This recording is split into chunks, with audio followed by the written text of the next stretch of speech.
Human beings are rational. They always buy an item because it serves a purpose in their lives. So, it's never about empathy. It's about the value you're adding. That's one of the concepts we're unpacking today in this segment of How to Make Money.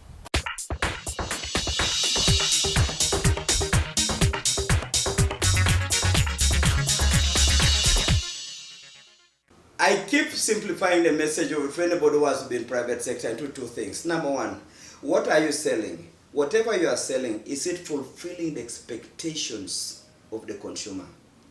I'm buying milk because there's a certain way I want to taste my milk and should be like that. So first and foremost, fulfill expectations of the consumer about that product or solution. Number two, to what extent are you willing to compete for the customer who says there are 2 or 3 people who are doing the same thing? You now must be ready to compete. In other words, you do not give Jessa the space of milk and stop every other person to enter. As Jessa enters that place, Brookside comes in. And many other milk products come in.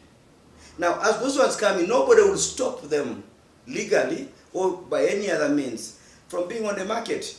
So if you're a business person in Uganda, cover the 2 things. Make your product a product of first choice. Once it becomes a product of first choice because it fulfills expectations of the consumer, be ready to compete. And that's why I keep on telling people that you can have interventions for the youth, but tell them that we are pushing you into the private sector. We are giving you this money as a youth, but the private sector we are sending you to will never buy from you because you are young. We are going to buy from you because you outcompeted another player in the same area.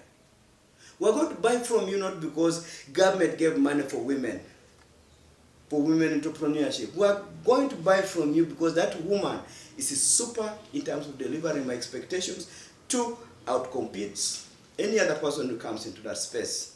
Simple.